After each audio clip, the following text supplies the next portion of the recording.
So this afternoon we've got Seth with us, who specialises in used books.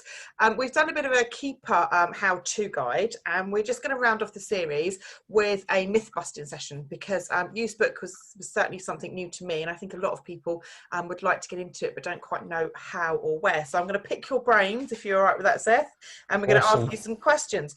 So the first question is it saturated? Because everyone says start with used books. Does that mean every Amazon seller is selling used books? The age-old question. I get asked this probably more than anything else, and I always answer with the same, that it's not saturated at all. There's more sellers kind of jumping on Amazon every year, which obviously means it's going to get slightly tougher to be successful, but there's always room for someone who's diligent, who works hard, who's smart, who uses the data. Cream always rises to the top, right? So I would say that like nothing's going to get easier to get into, right? The longer it goes on. So yeah, what's that Chinese proverb? It's like, what's the best time to grow a tree? It's like yesterday. The second best time is today. Or oh no, like 10 years. Okay. Second best time is today. It's like, just get involved. Get Is going. what I'm Get trying started. to say. Yeah. Okay. So next question. This is one that wasn't. This is I'm going to chuck at you from a curveball. With retail arbitrage and online arbitrage and wholesale, you can get to 6, 7, and 8 figures. Is there room to grow that big with books? Can you be like a 6-figure seller with books? Is that possible? 6, 7, or 8. 6-figure. Can you do 6? You do 6 figures. You can definitely do 6. Yeah, you do I 6 do figures. 6. So but in terms of if you can do 7 and 8, that's a good question because, for example, I kind of, the metric I use for this when I look at other booksellers on the listings is I've got around just over 150 reviews, Okay. and not many people give reviews, right? So I've sold, I don't know, like 7,000 books, something like that. Wow. Right. So I've sold quite a lot of books, but that's nothing compared to the big boys who've got, say, 100,000 reviews, right? So obviously there are 8-figure sellers, but they're the ones with massive warehouses all across the country, and they've got huge operations where they've just got hundreds and thousands of books going through their warehouses every day. So yeah, there's definitely it's possible, but it's hard graft.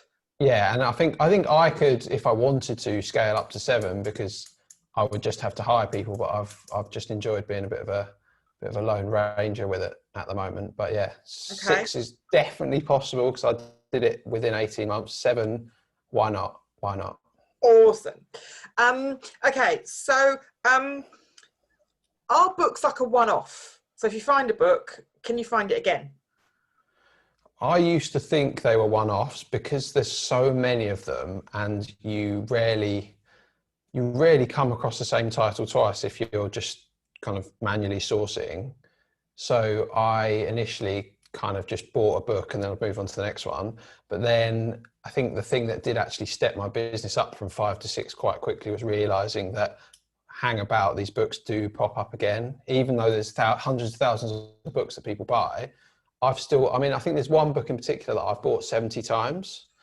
It's a particularly fast seller, but yeah, they are replenishable, and you need to take note of the ones you buy because you never know when they're going to pop up again. It's just that it's not the same as kind of the supply chain with toys where you know that they'll make more in China and ship them over. Obviously, with books, it depends on whether someone's just finished reading it at the end of their semester or term, and then they decide to list it on eBay, and then hey, there's your replen. But it's just more random. So okay, so you said fast seller, right? So like I envisage sending a book in, collecting a bit of dust, and maybe selling it in sort of 6 months' time. Like, do books take a long time to sell? Are they like really slow burns? So I actually looked at this today because I was going in Seller Central and I was getting a bit annoyed with a few things, and I was just checking my inventory age, and 88% of my inventory is in the 0 to 90 day range, and I've only got less than 1% in the over a year, and then it was like 1% in the one below that. And okay. Yeah, so that's good if you've got like 10 books in your inventory. Can you let us see roughly how many would you say you've got in your inventory? I've got about 2,200 at the moment. Oh wow, so you use 88% of 2,000. Yeah. So and it's actually quite a slow time of the year now because October, November and December are the slowest times of the year. So I would expect that to creep up to 90 when it gets into January. But I think I've got a particularly good IPI score, or kind of, I don't know, I must source quite well, because my IPI score is nearly 700, whereas most You've just books. made everyone watching this completely jealous, because ours are just tanking every week. I'm really jealous of that IPI score. Okay, so you said January is a busy time. So you are a UK-based USA bookseller, if that makes sense. Yeah. So Yeah. so that's proof that you don't need to be in the UK. How does it work if you're based somewhere else and you sell in the US market? Is it hard to break into that market? You know, what are the pitfalls to not living in the country where you're selling? Yeah, so I started on the UK market, and I didn't realise there was any scope to expand anywhere else. And it was only because I actually got banned on the UK market that I had to look further afield. And I got speaking to someone in the US who runs a book sourcing software. And he told me, oh yeah, I've got a few European clients who use the software. And I thought, are you having me on? I didn't really understand it. I thought, how am I going to do that, mate? I don't live there. There must be so many obstacles. And he just said, no, I've got people in Austria, I've got people in Germany, I've got all over. So I said, yeah, go on, give me more info then. So he told me that he could set me up with a prep company, and that all I had to do is buy books with, say, a business debit card. I mean, you can do it with your UK debit card, but I set up one where it's a bit cheaper. But he just said, yeah, so you can just buy on Amazon, you can buy on eBay, you can buy on these big retail book sites. You can send them to the prep center that I'll provide you, and then that prep center will charge you a fee, and then you can send the books into Amazon warehouse, and then you're away, you're selling. And it turned out that it was actually really easy to do. All I had to do was just use exactly the same details from my UK account onto my US account. I just had to plug Sorry, in your my limited Amazon. You company mean your number. Amazon account? Yeah, my Amazon seller Okay. account. It was just, yeah, it's Okay. very easy. So what about you said your business debit card. Have you got an American bank account and stuff? And what about American taxes? Does each state, like America just seems awesome and massive, but it also seems quite a frightening market, because I'd be worried about paying tax in all the different states and kind of, you know, all that kind of stuff. How do you deal with paying American tax and all of that? Yeah, totally. I was also kind of a bit scared of this, but I was blinded by the fact that I was banned on my UK account. I wanted to make it work so Yeah, much. I kind of thought, I'll just worry about this 6 months, 12 months down the line. And it turned out that it used to be really confusing with sales tax and stuff. But okay. now Amazon deals with sales tax in 45 or 46 states, something like that.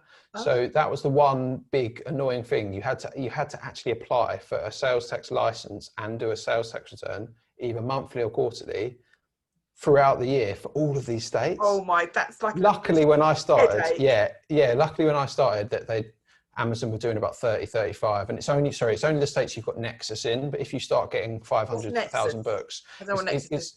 the Nexus is just, you've got your books in an FBA warehouse, and obviously FBA warehouses are all over the country. Okay.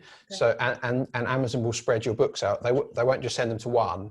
So is that like our kind of pan-European thing? Is that the similar thing? Exactly the same as that. But what I'm trying to say is that sales tax is not an issue anymore.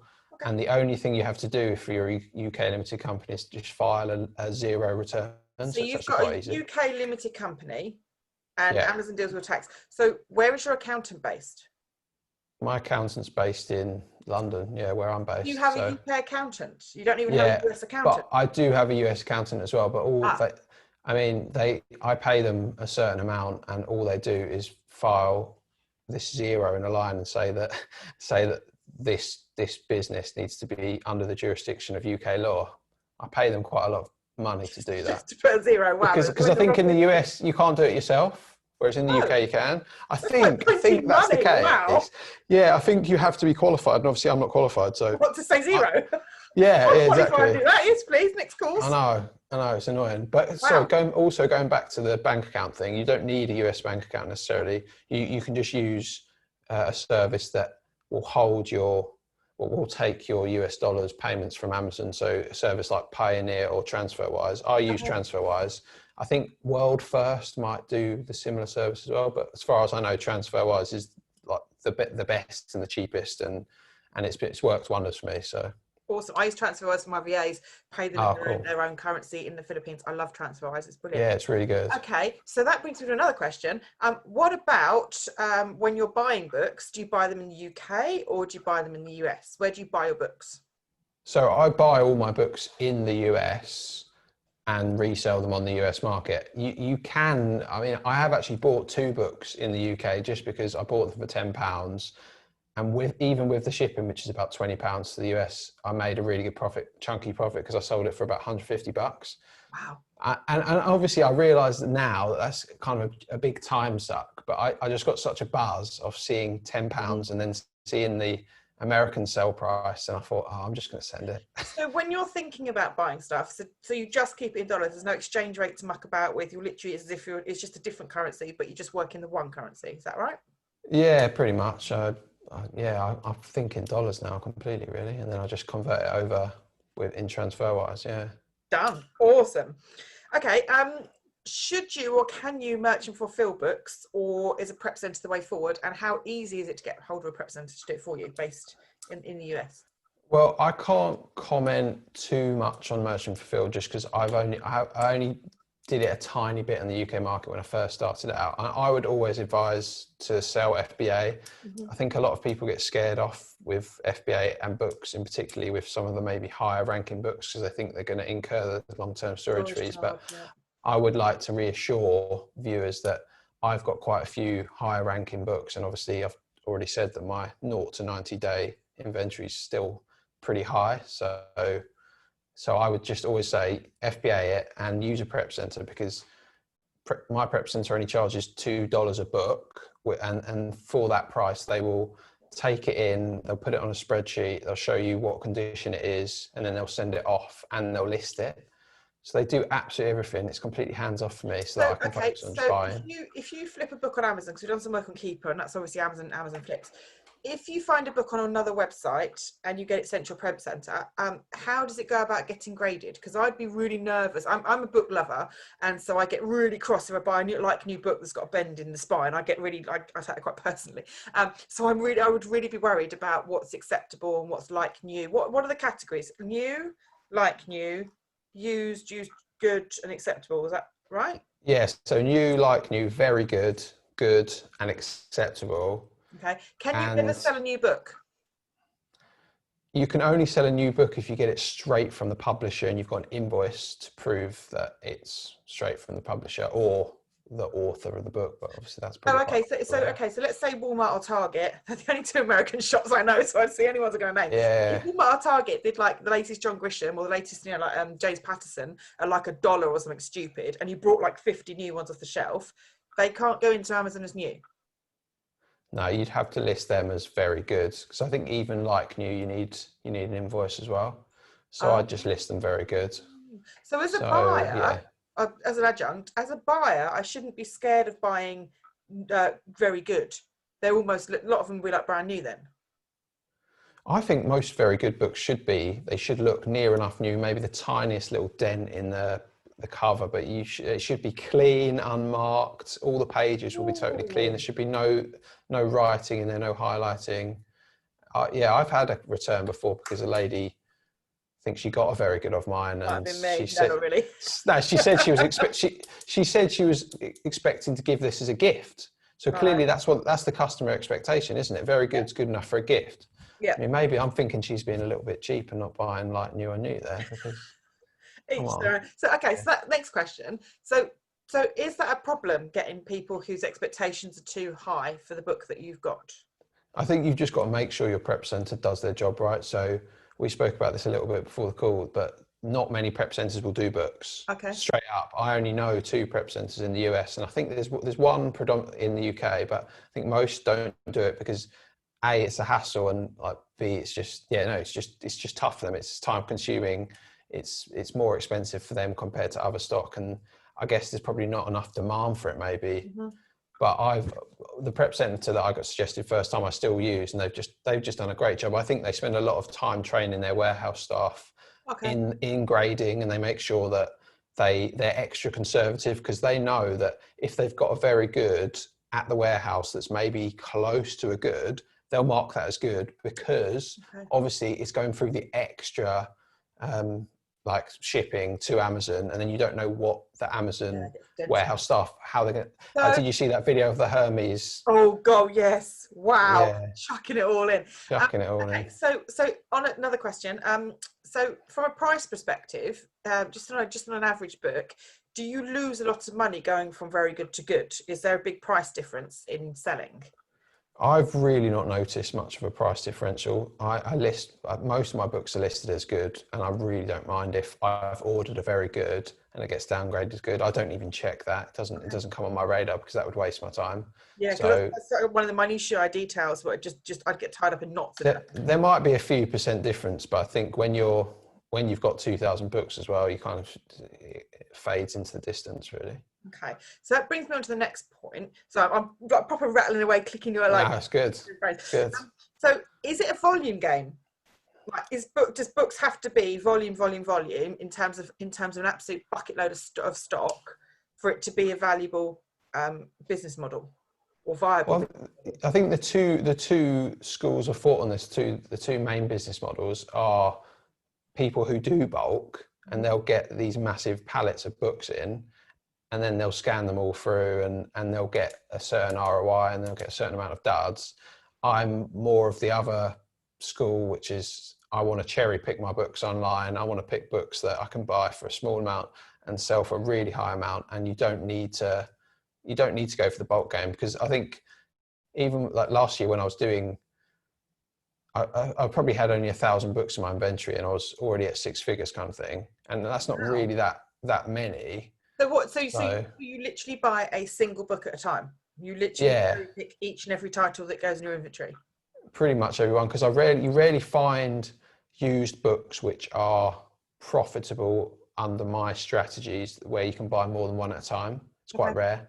The average book I buy is one. I might buy two, and sometimes you get a lucky listing where you get to buy five. But wow, it's rare. It's rarely over that. So it's kind of, that's why it's an interesting category compared to other ones and compared to other arbitrage. I've got this image of, when you pan for gold when you've got like a Legoland and it takes forever and you get like 2 or 3 sprinkles of gold, but it's worth it because every single one is really, really well pan picked. Yeah, and you get better at finding the ones, so you get better at the panning for gold, and over time you start building your list up. Like we're saying, you're building your list of replenishables. I buy lots of books again and again now, and that's just from experience. Awesome. So it's going to sound really weird on this one. Do people genuinely buy books on like random topics like World War I tanks or hydrangeas or medical techniques in the Aztecs? Do people buy these are they all textbooks, or do people buy really peculiar niche books? Most peculiar niche. I'm trying to think of some really good ones. I mean, well, for example, obviously everyone knows in America, a lot of Americans love guns. Yes. So you get really peculiar gun titles because obviously that certain guns must be hard to, like instruction manuals for guns or like all the details about the history of it and stuff. So people must love that because they might own a very individual gun, right? So then they want to have all the memorabilia related to it, stuff like that. Like people who buy like a really old classic car, like a Ford something, and they keep the manual, and the manuals are so expensive. Yeah, totally. People just geek out on that stuff. Yeah, car manuals go for a lot of money and all sorts. Comics are a different beast because obviously comics are more of an eBay space in terms of comics, like old vintage ones, because that's just eBay's bread and butter. But there's certain types of comics like omnibuses, which are the thick versions. And there's loads of them on Amazon that sell really well. So that's a pro tip right there. Okay. Are there any books that you avoid? So Amazon stops most sellers from being able to sell a lot of the books that are worth avoiding, which are the potentially counterfeit textbooks, which have come from India, which have got really cheap binding, and the paper will be almost like tracing paper. So there'll be bad quality. Stop it. What do you mean? So Amazon don't let you sell those. So you're not gated in the books category ever or a subcategory, but you might be gated in particular titles that are potentially counterfeit, because there's a big problem in the US with counterfeit textbooks, Okay. where the ones that sell really, really well, like 100 a day during textbook season, those ones, a lot of those books would be counterfeit, so they just don't let new sellers sell them, and I can't sell any of them either. So I think it's only the Amazon You want sellers who've to? been. No, I wouldn't go near them because it's too much risk. And I mean, they'd be good to sell, don't get me wrong, because there's not actually much competition on, right? Because only sellers who are 10 years plus old can actually sell them, but it would be too much of a risk. So what you can do is you can send these sort of books, if you do get to buy them and you think they're real, you can send them to a service who will sell them on consignment for you. There's a couple of websites that do it, Ah. but I don't really advise it because they take 50% of the profit, right? So you have to buy it super cheap to make it worth And it, then and you've the got to more ship cheaper it you in. buy, the more chance you've got a counterfeit. So it's a circle, isn't it? It's a bit, yeah, okay. Yeah, it's not the best. So, okay, so when I did my degree, I had like the 11th edition of something. Do you have to, how do you keep up with that? Do you have to have like the newest edition of like the latest physics book, or, you know, chemistry or something, or medicine? Do you have to do older editions get out of date and unusable? Yeah, this is probably the second most asked question. People get really concerned about new editions, and I do hear some people in the book space worrying about this, and they'll check whether there's a new edition. But I never focus on that, not once, because A, it's going to slow down my sourcing time. B, it's not seemed to affect me, and C, just follow the data. Okay. If the keeper graph tells you, if the data is telling you that this book sells, then buy it. It doesn't matter if there's a new edition, because the new edition might not be as good. It might be too expensive. Yeah. Is So, there any space where new edition does matter, like medicine, for example? yeah, the only one that I've noticed where the book price tanks pretty quickly after the new edition is law, just Okay. because I think law, even in the UK, if you think of EU law, there's going to be so much stuff next year because of Brexit. There's just Yeah. no one's going to buy those books because it's history now, isn't it? It's actually history. It's not law anymore. So that's the same in the US. Yeah. Okay. All the law textbooks, I kind of almost avoid buying them now because I just can't be bothered dealing with the price tanking. I'll only buy them if in January, saying I've bought the 2021, like this January coming, I'll buy a 2021 edition, and maybe by April I won't. Just, or Oh, that. maybe a bit later, but I just would rather focus on other books. So you keep mentioning January. Why? What's January got to do with the price of eggs? Why January? Okay, so January and August are the big textbook season, the biggest 2 months of the year for a US bookseller, where Okay. the prices go absolutely nuts. And Why is that? so I don't know too much about American colleges, but I think that is just the 2 times of the year that they go back to school, and that. Okay. Whereas in the UK, and they've all got their book lists with different semesters, and that's another reason why certain editions don't go out of fashion, because these book lists don't get updated every year. They might get updated every 3 to 5 years. So I buy some books that are, say, from 2008, biology books, and there might be loads of new editions, but I guess certain universities or colleges use those books still. But yeah. Okay.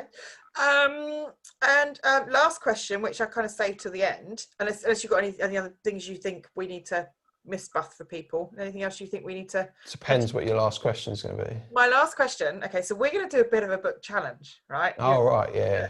So we're gonna merge our two businesses. So I'm a UK seller, and Seth is like the US book king in the UK.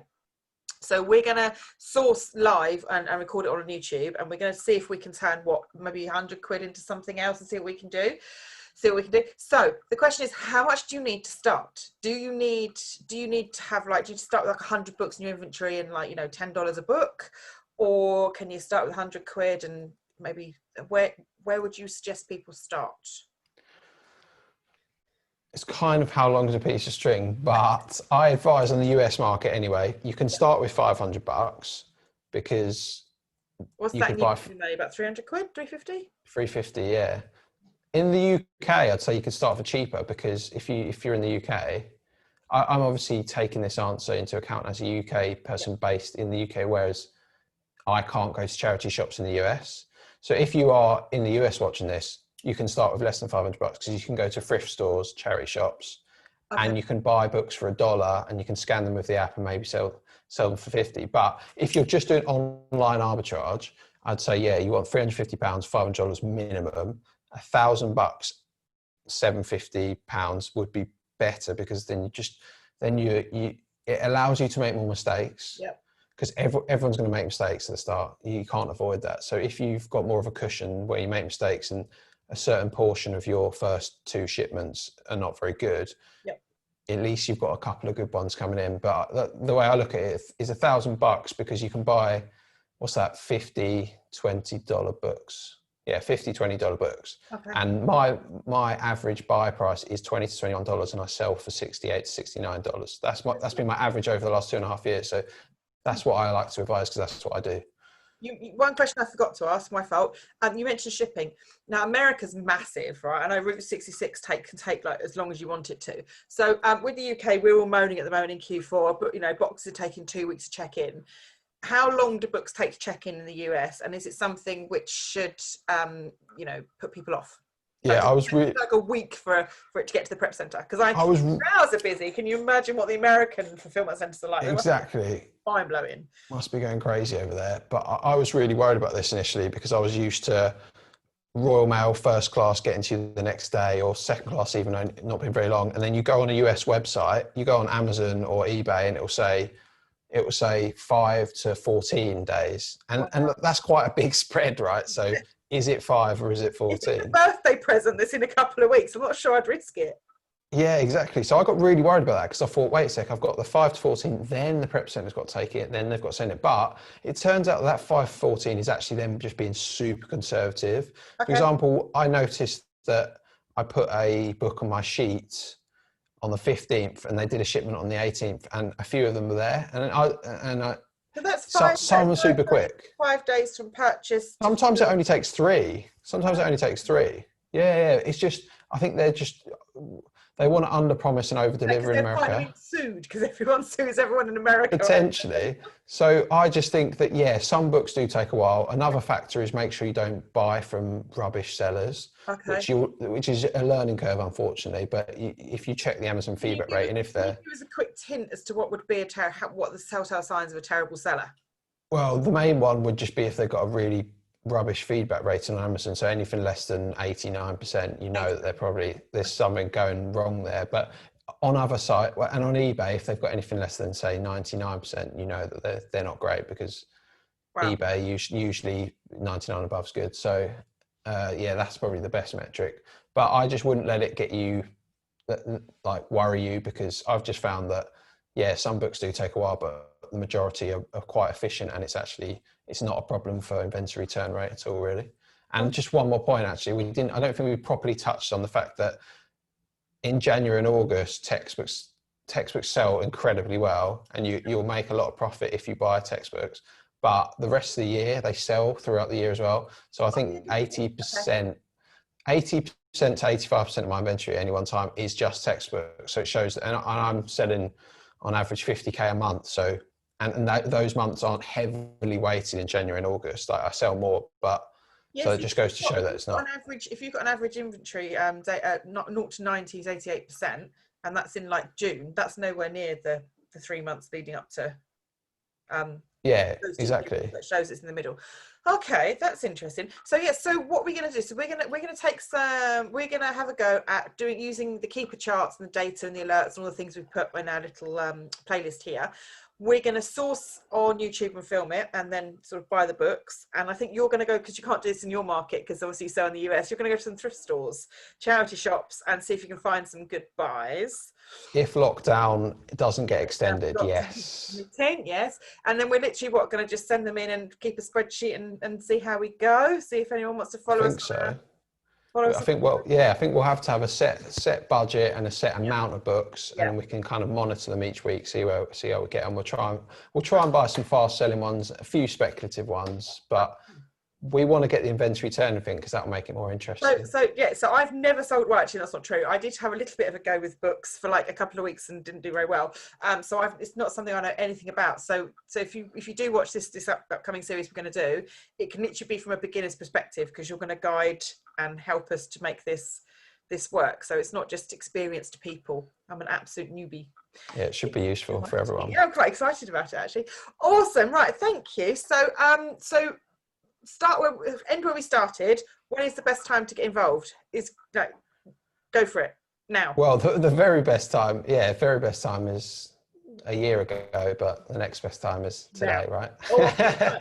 Perfect. Thank you so much, Seth. You take care and we'll speak to you soon.